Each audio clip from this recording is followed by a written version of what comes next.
It's okay to be sour. Clap for your world-famous rematch champs and feel that rematch power. It's the same day. Yes, it is. It's the same day. Yes, it is. That's right, guys. The New Day defeats the Bar, which means the New Day is going on to SummerSlam, or as I call it, RematchSlam, and they're going to be taking on the Bludgeon Brothers. We shouldn't be shocked by this, because it's RematchSlam, so why not add another rematch? Because yes, we've already seen the New Day and the Bludgeon Brothers a plethora of times. Whether it was matches like their March 27th SmackDown match, or a triple threat tag match, you add in the Usos, I believe that was Fastlane. We've seen these two teams every which way you can think of. One-on-one matches, one participant from a team from another participant from the team, a tag team match, a triple threat match with the Usos. We've seen it all. So here we are months later, and we get it again at the second biggest pay-per-view of the year. And I told you guys when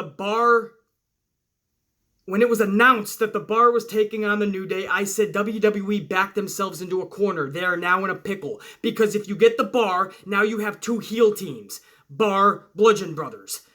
But if you go New Day, it's just a rematch with two teams that didn't really fit well chemistry-wise anyway. It's a mismatch.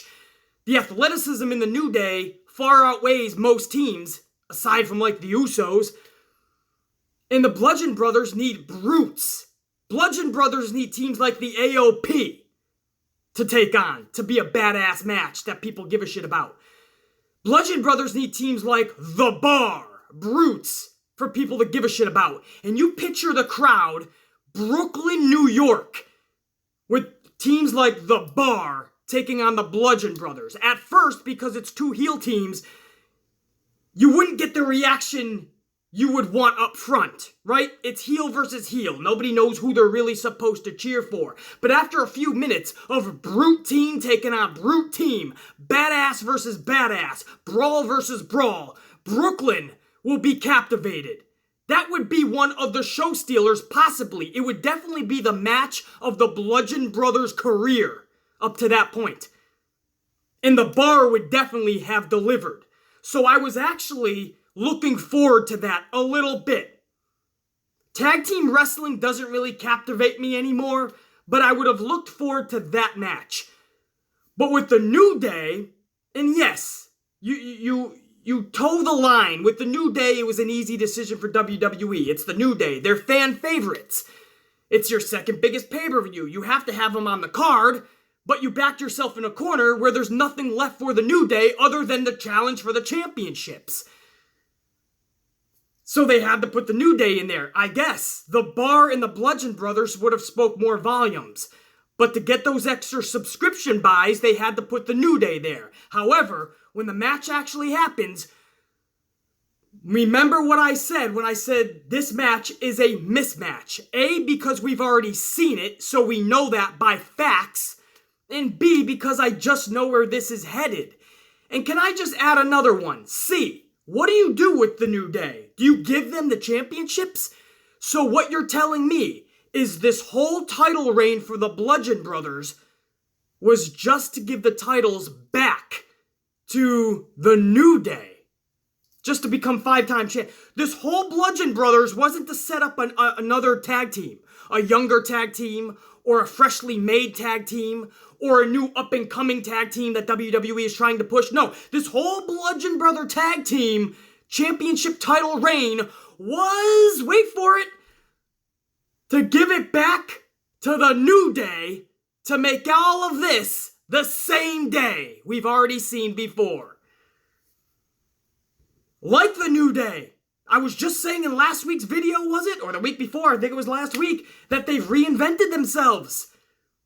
To me, they went from on the verge of becoming really, really stale to really, really fucking entertaining again. I love that. I didn't mean throw them into a championship match again. Because that would have meant this whole Bludgeon Brothers thing was to get the championship back to New Day, What the fuck?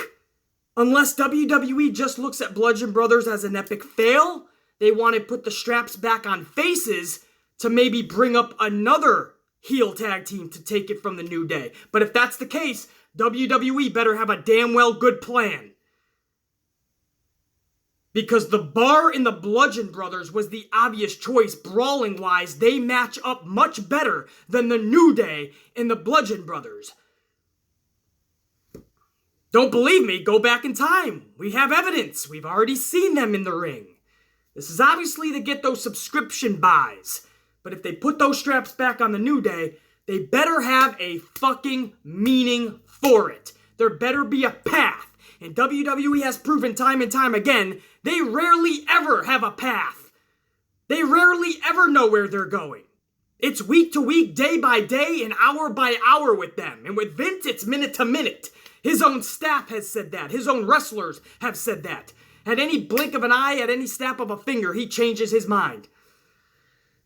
So I don't know. We'll see where we go. Again, I'm back on the New Day bandwagon.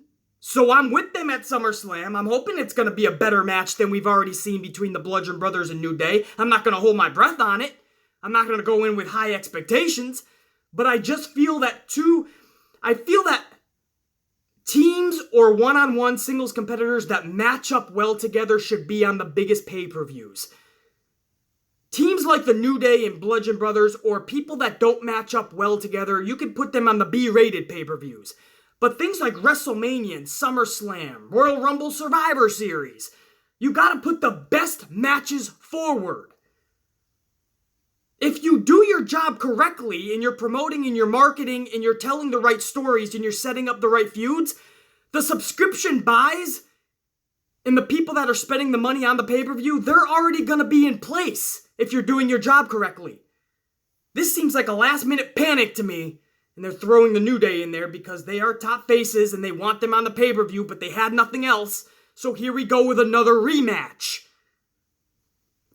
To me, I would have liked four people in this case, that match up well together, match up better.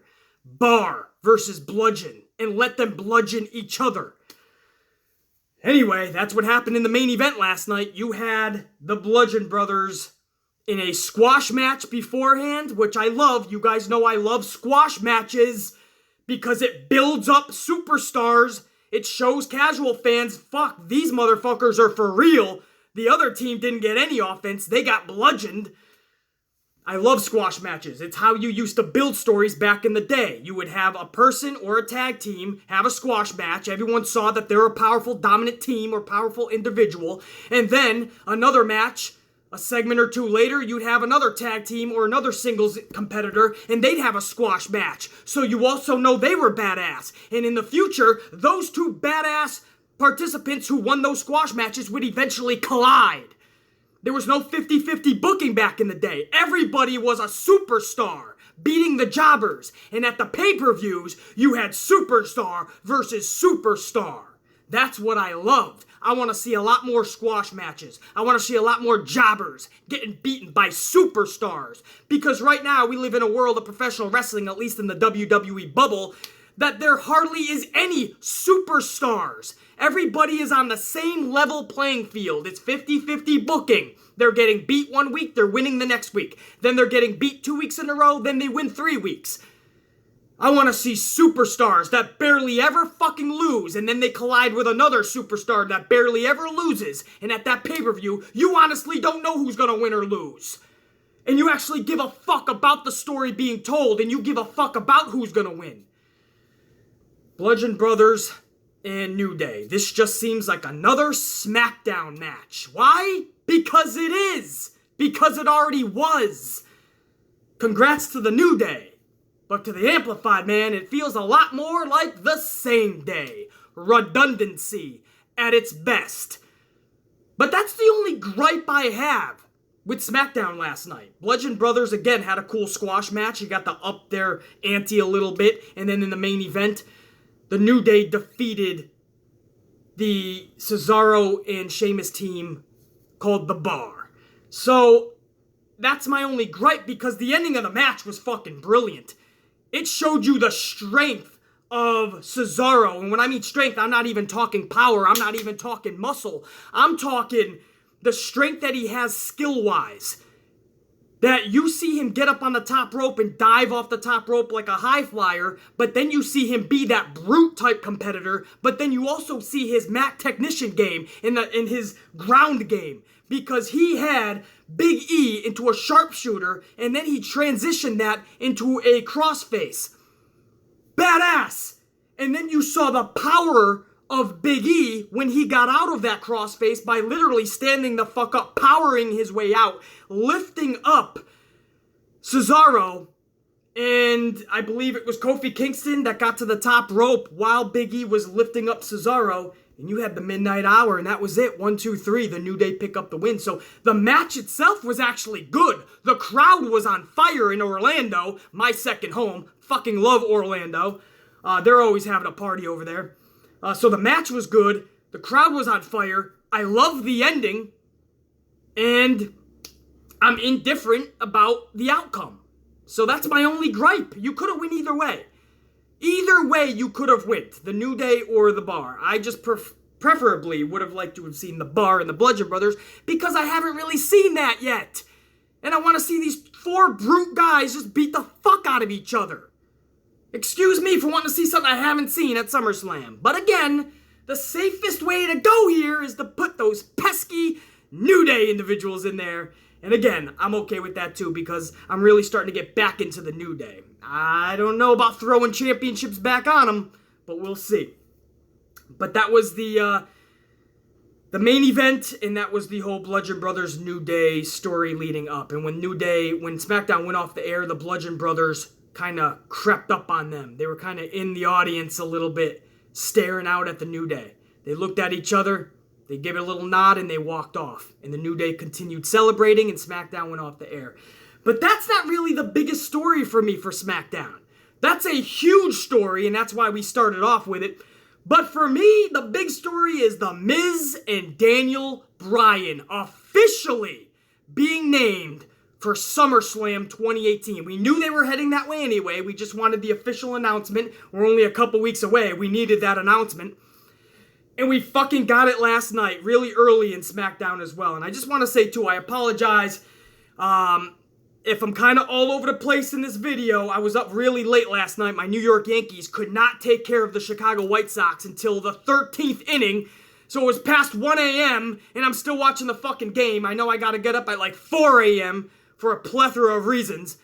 So I already know I'm going to get like 2.5 hours sleep at that point. For some reason, my Yankees, one of the best teams in the league, in all of Major League Baseball, and they cannot take out one of the worst teams in the fucking league, in the White Sox. 13 innings to finally take care of them. Finally we did. My Yankees did win. It always sucks when you go 13, 14, 15, 16, 17 innings and then your team loses and you just spent 6 hours watching a losing performance. Anyway, that's my fucking spiel on that. So as I go forward, if I'm kind of all over the place, that's why, guys. I was up really late because my Yankees are playing like the fucking group from the Sandlot movie. So moving on though, Miz, Daniel Bryan. Guys, I'm going to tell you this right now, man. This is the feud and the storyline of the decade for me.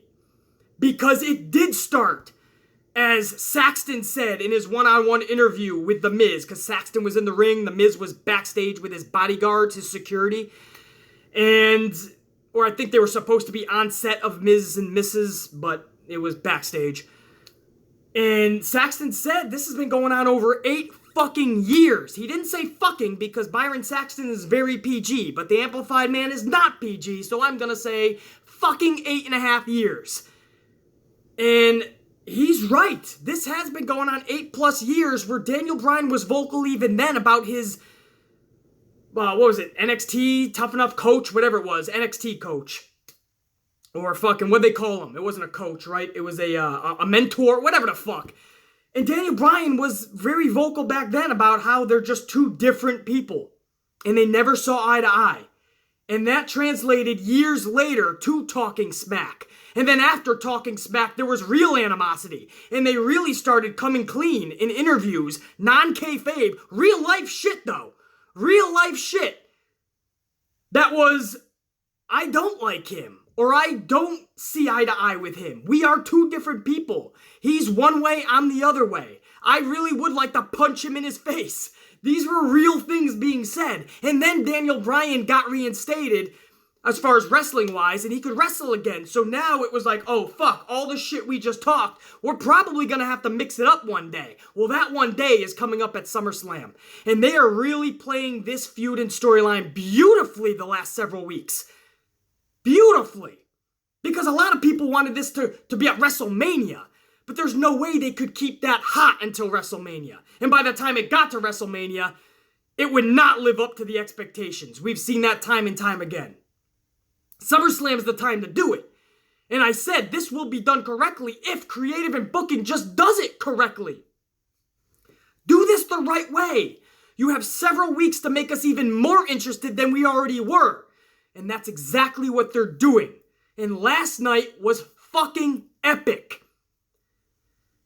You have Daniel Bryan backstage, and he's talking his shit, and out of nowhere, no, it's not an RKO, it's a Daniel Bryan, and it's an angry, violent Daniel Bryan, and he doesn't even just enter frame and then cock back to knock out The Miz. No, he's entering frame with his hand, his arm already cocked back, ready to deck The Miz. And that's what he does. He nails The Miz. Miz goes flying into a couch. Daniel Bryan gets on top of him. Daniel Bryan's laying in blows anywhere and everywhere he can.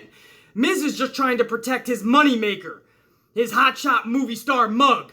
That's all he's worried about. But Daniel Bryan's getting shots in every which other way, man. Even the back of his head, the side of his head. And Miz is trying to fucking protect himself the best way he can. But the bodyguard / security is who jumps on Daniel Bryan and gets him off of The Miz. Daniel Bryan was having none of that. Daniel Bryan decks one bodyguard / security. He takes the other. He throws him into a wall. He's beating the shit out of the security at this point. But while his back is turned, The Miz is ever the opportunist. And The Miz takes this glass vase and he shatters it over Daniel Bryan's skull. Daniel Bryan drops like a ton of bricks.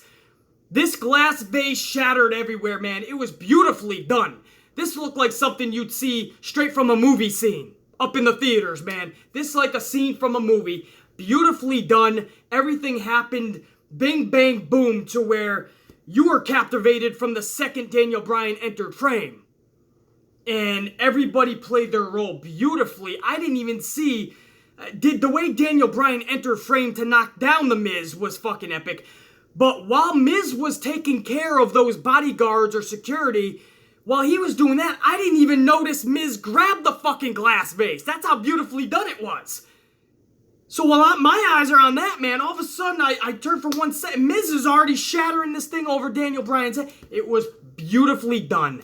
And Daniel Bryan down and out like I said, but the adrenaline is kicking so much, he starts to come to. He's shaking it off. You can tell he's fucked up, but you can tell he ain't done. Daniel Bryan wobbles. I say wobbles because he was fucked up.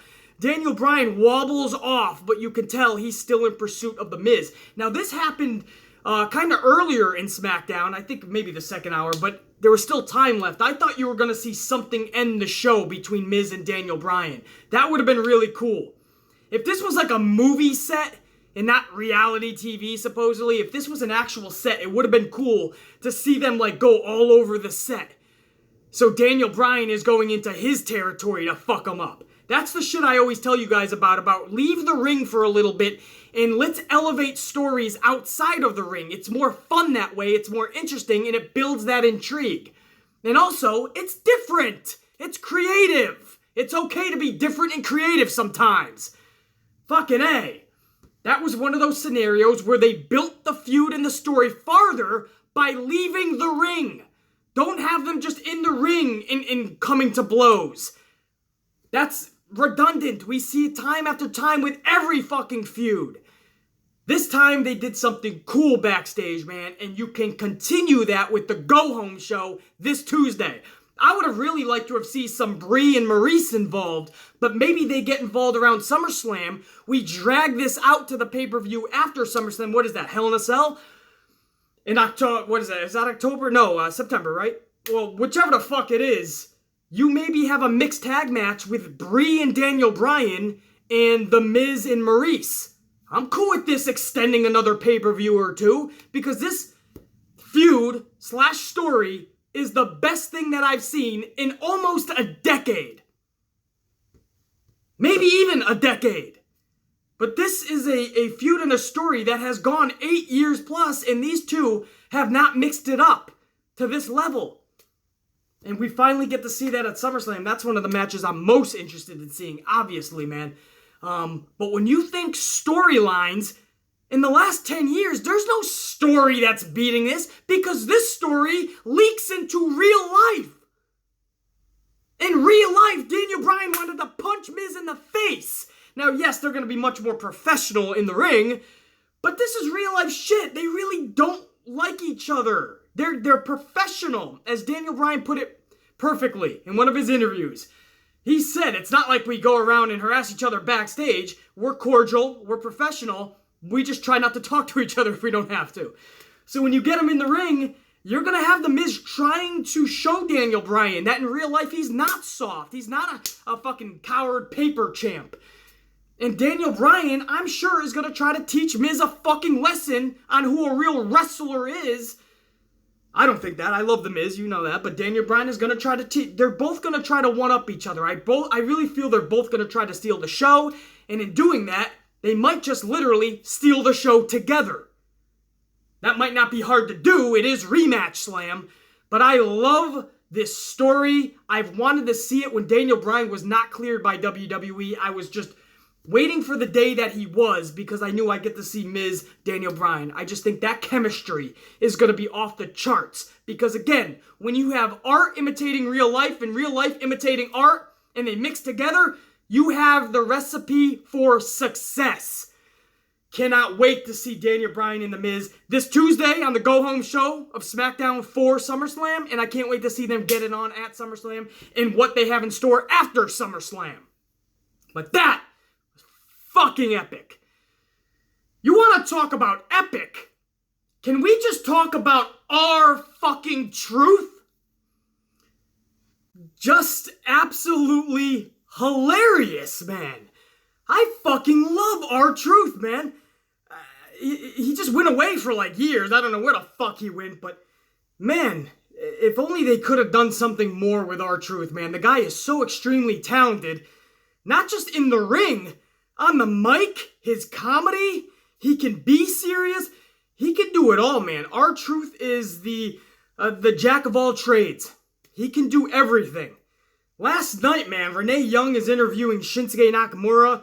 R-Truth and Ty Dillinger end up entering frame. And Dillinger says, I want a shot at that title, the US Championship that Shinsuke is holding over his shoulder.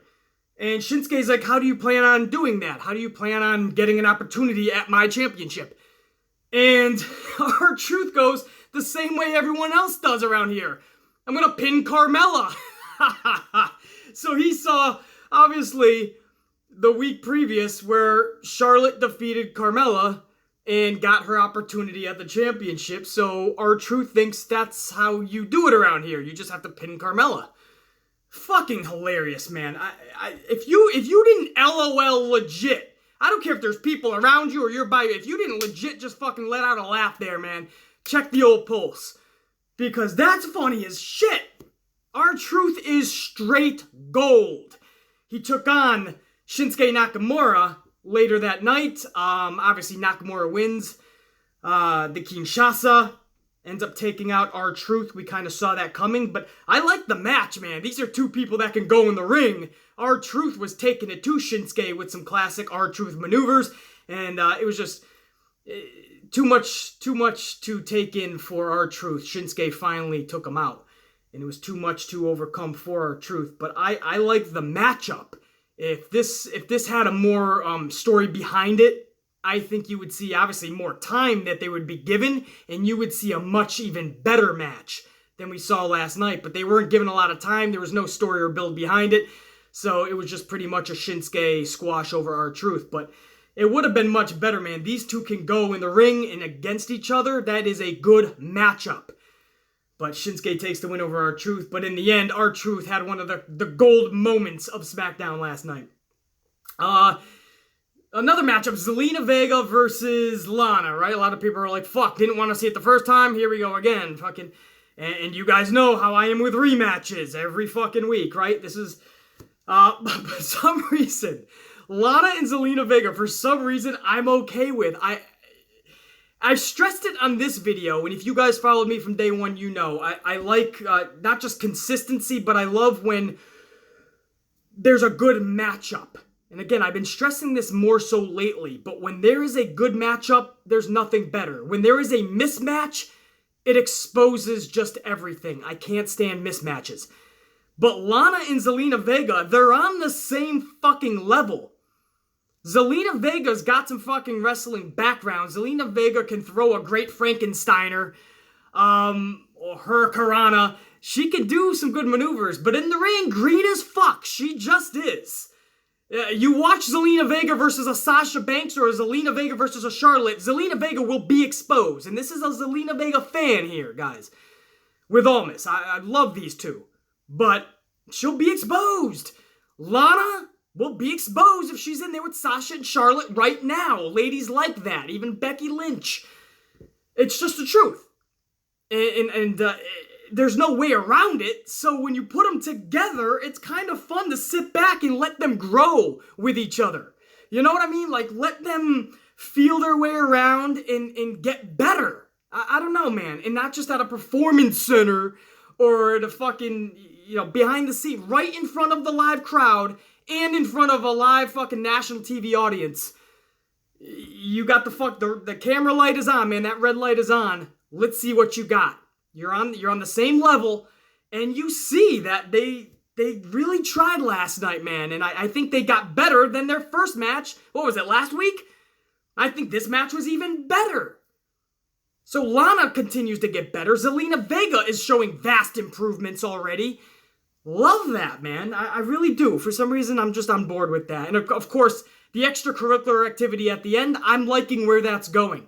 It's a fun, intriguing little side story that they have. What is going on with Aiden English always interfering? You kind of want to believe he is doing it out of the best intentions, but is he seriously just that much of a fuck-up? Is he that fucking dumb? Or is there really a hidden motive behind all this, and he is jealous of the whole Lana thing, and this is going to end up with Aiden English turning on Rusev? That's where I see this going, eventually, and that's where it should go. I think this is perfect storytelling, though. Again, SmackDown is just doing something I haven't seen in years. They're being creative! They're being fucking creative! They're thinking about what they're putting on the TV!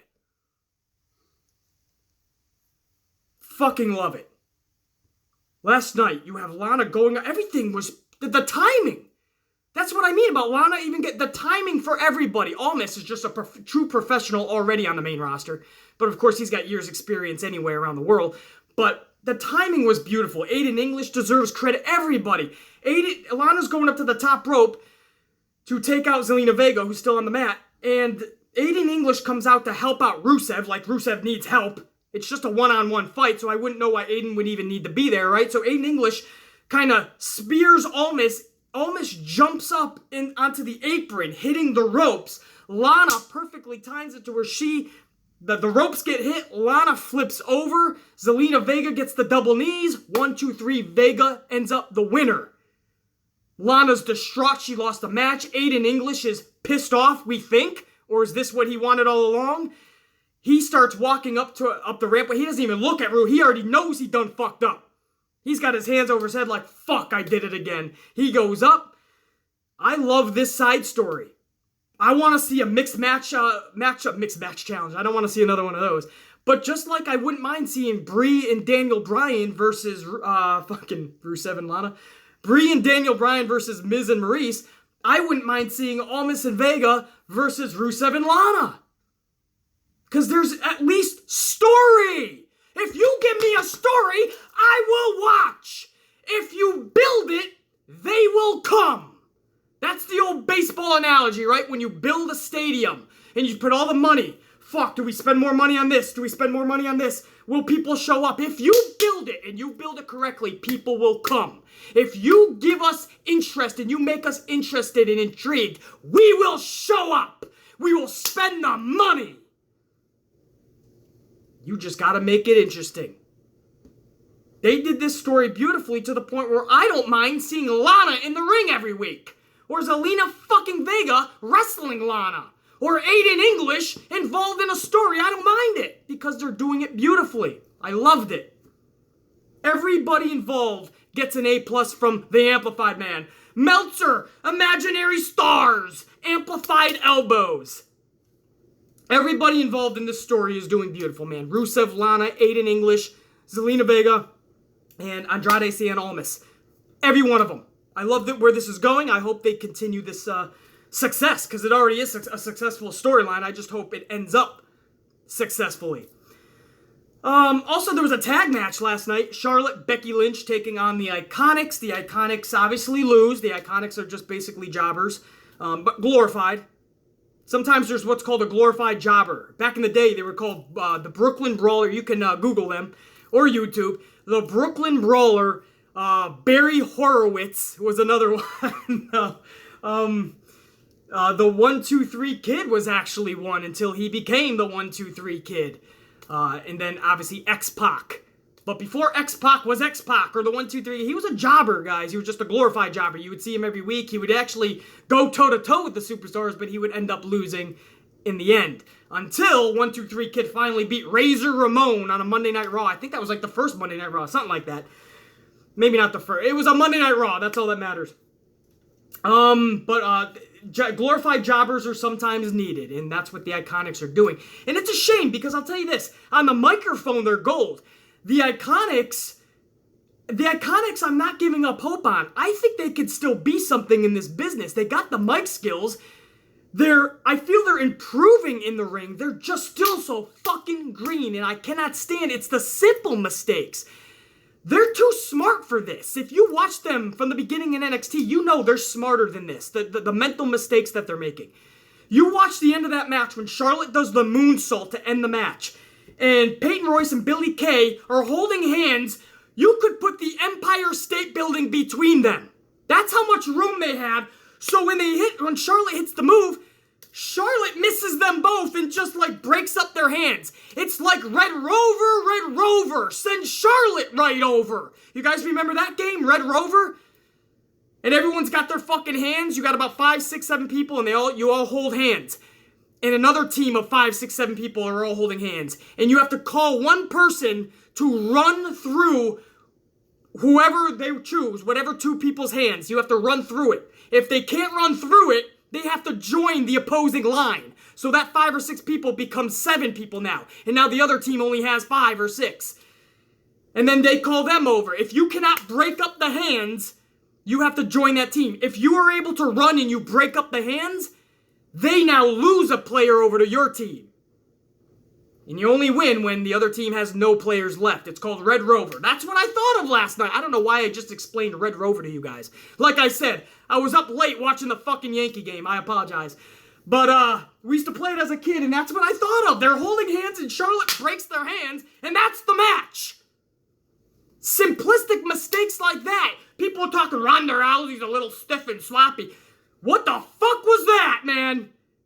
Stiff and sloppy is one thing. When you are making mental mistakes like that, and you're that far apart, when you know both of you are about to be taken out by a moonsault, what did they think was going to happen? Who are they thinking was going to get taken out?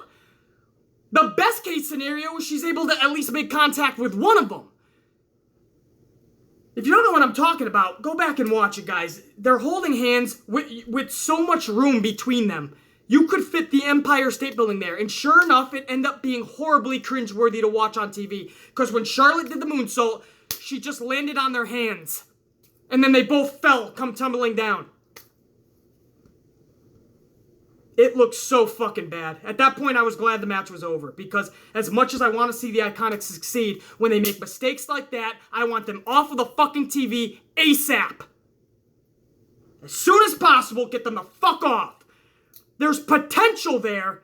They have to tap into it. Fucking A. If they don't do that, you can forget about tag team championships for the women for the Iconics in the future. You can forget about it. Because first, they gotta wrestle right. Everybody's so concerned about Ronda Rousey learning her craft. The Iconics have been doing this much longer. No excuses for them. Charlotte and Becky Lynch pick up the W. Let's go to some promos to end this video. AJ Styles, really good person. I told you guys in last week's video, I love Samoa Joe's promo to AJ Styles. He made it real personal. Started talking about how he's not a good father. He's not a good husband. So this week, AJ Styles kept it personal and said, how dare you? You, Samoa Joe, you know my family. You know my wife. You know my daughter. That's what fucking hits me harder than anything. And that's why come SummerSlam, not only are you not walking out with my title, you'll be lucky if you walk out at all. He didn't say it with that much amplification. That's just me being a fucking lunatic. But AJ Styles said that line, and I loved it. He's keeping it personal. This thing, already, Samoa Joe versus AJ Styles is going to captivate us. It's probably going to be one of the matches of the night, right up there with Miz and Daniel Bryan. But to add an extra layer to the story, we already know the history that they have. We already know that it's going to be an epic match. But now you add on an actual story, an emotional, personal story, it gets even better. Again, SmackDown is over here telling stories, while Raw is over there with their thumbs up their ass. Great job by AJ Styles with that promo. Samoa Joe is backstage. He's watching this promo, and he's just laughing his ass off like, we'll see come SummerSlam, motherfucker. But AJ Styles is actually pissed off. This is probably the most we've seen AJ Styles actually pissed off in the ring. Kayfabe-wise, anyway. So that was really fucking epic. And if we're talking promos, Randy Orton delivers another good promo. For Orton, anyway. This started off SmackDown, Randy Orton, and Randy Orton just kept on talking about why he's doing this. And he talked about how he never got fucking respect. From the time he entered WWE to fucking now, he just doesn't get the respect. And now he's going to take it out on every single one of the superstars that the fans look up to and put on this pedestal. And he says, what happens to these individuals is not on me. It's on you. Each and every one of you. He tells the crowd. Because he is making it his mission to take out everybody that the fans put on a pedestal. Well, if that's the case, take out Roman for a minute, will ya? And by the way, can I just say, I talk about Randy Orton, that's all joking, obviously. We don't mind Roman here. We're in the middle. We're not hate Roman. We're not part of that clique. We're not love Roman. We're not part of that clique. We're in the middle. We see everyone's point of view. And that's why I say all the time, Roman would be better as a heel, because you look at Randy Orton's promo last night and his character and why it's working. It's that it's the simplistic storyline that I love. It never fails. It may be a redundant storyline at times. It may feel that way, but if it's the right superstar and it actually fits the character and the superstar, then it's going to work. Randy Orton, this works. For years, he's kind of been in obscurity, so this works. It's the simplistic storyline of you guys never respected me. I never got respect in the back either. And now I'm taking what's mine. And I'm going to start by taking out the individuals you put on the high pedestal. It's a simplistic story. We've seen it time and time again with so many superstars. But it works because it's Randy Orton and somebody like him. With Reigns, it would have been the same. And it still will be in the future. If you ever want to turn him heel, that's got to be his reasoning. I never got respect from you guys. I had the fucking fan base that I had, but I never got the respect of the entire WWE universe when I busted my fucking ass night in and night out. Now you're going to respect me because I'm gonna take it. I don't care about earning it anymore. I'm taking it. That could be Roman Reigns' way out. There's no reason Roman Reigns shouldn't be a Randy Orton heel type character and a Triple H, the cerebral assassin character that he used to play as a heel with the sledgehammer. There's no reason Roman couldn't be a badass heel like that. There's no reason he shouldn't be right now. Instead, they want him in flux, 50-50 cheers. Yeah, Roman. No, boo, Roman. Fuck yeah, Roman. Fuck no, Roman. This is awesome. Beat the traffic. That's all it's going to be every arena, unless they're in Florida. I can't wait till Roman goes heel, but that's just a side spiel on that. I mentioned the whole Roman thing because I see a lot of him in Randy Orton right now, as far as that's the best promo Orton could be delivering right now. From being in obscurity, nobody gave a fuck about him anymore. He was stale as fuck. If this was just a couple months ago, I'd be looking into this camera telling you guys I don't want to see Orton at all on SmackDown, at all on Raw, and definitely not at a pay-per-view. I don't even want to see him at a live event. Now, just 2 months later, a month later, and I'm telling you guys, he deserves fucking main event status right now with this type of character. Now, if that keeps going forward, we'll see. But he's doing really good work. And I just think if he ever chooses to, if Vince ever gives him the green light, if Roman ever wants to try his horizons as a heel, that's the way to go, man. You never respected me. I'm done earning your respect. Now I'm fucking taking it. And he's gonna be he's gonna be his own cerebral assassin, right? That's what Orton's being. Orton is going to methodically take out individual by individual. He started with Jeff Hardy, and it ain't going to end there. It's basically what the legend killer was, Randy Orton, when he was taking out legends. Now he's just taking on current superstars. Badass. Loved it. So again, all of what I just said equals to what, guys? Another good SmackDown. 4 weeks in a row. A full month of good television by SmackDown. Thank you, SmackDown! Can you teach Raw anything at all about creativity? Because all of us would appreciate that so very much. BC, 2 hours is easier than 3 hours. I don't give a flying fuck. First of all, it's another 20 to 25 minutes of commercials. Anyway, so it's really 35 minutes extra of television. You can't utilize superstars in 35 minutes. You can't give Ember Moon some good screen time. Honestly, you can't give Tyler Breeze the chance to fucking grow on national TV in that extra 35 minutes. Is it really that hard? Speaking of, Naomi and Asuka, not even used on the show. They were in a pre-match. The fucking, I call it the kickoff to the show, right? It's not a pay-per-view. But they call it a dark match at live events. They were in the dark match before SmackDown.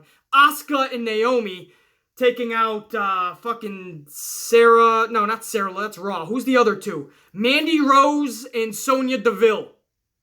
Naomi and Asuka defeated Sonya Deville and Mandy Rose. So they got nothing for Asuka and Naomi. Now, on one hand, you're glad that they're not cluttering everybody, right? That's the problem with WWE. They're overcrowded. They have too much fucking talent. Triple H over there is too busy hogging all the talent around the world because they're too scared there's going to be competition. So he's trying to get everybody down in NXT. So obviously, that becomes a fucking hole that is too small to fit everyone. So they got to fucking burst out into the main roster. But on the main roster, they're too much of a fucking overcrowded. They're in an overcrowded state as well. So they can't hold any of the NXT people. So now what you have is people like Ember Moon, Naomi, and Asuka not even on the shows.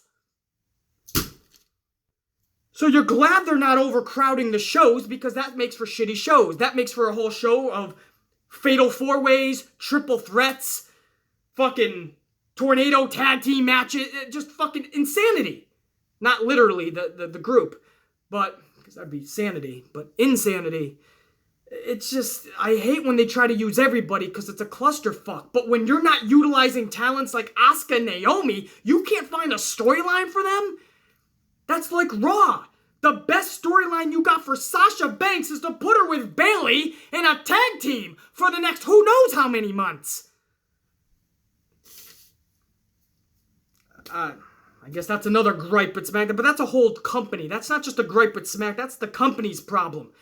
Because that's what H is doing. Whether you like it or not, whether you fucking love it or not, like it or not, think it's true or not, I'm telling you, it's a fact. Triple H is trying to get all the talent, the best talent around the world, so there's no competition.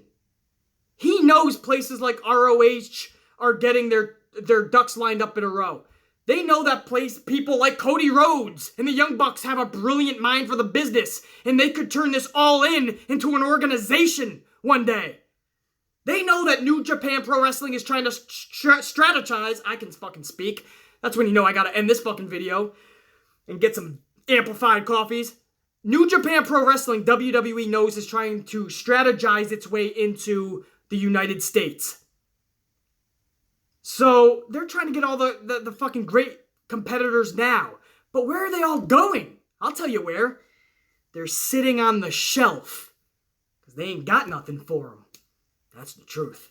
The Amplified Man. That's your SmackDown review reaction. Another kick-ass SmackDown.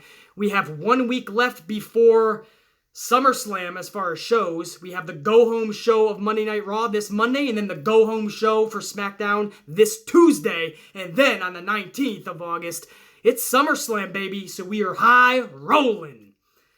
Amplified size coffee and a lot of ass whipping. Hopefully you guys do the same. Amplified. I can speak. Amplified Q&A is tomorrow. If you got any questions for the Amplified Man, drop them down below or over on Twitter. I'll try to get as many as I can. I can't get to all of them, guys. You guys know that. But I'll get to as many as I can. Amplified Q&A tomorrow. Look forward to it. My favorite video of the week. For now, the Amplified Man will check you later! Ooh, that was a good one. That was fucking good. Now I'm getting the coffee.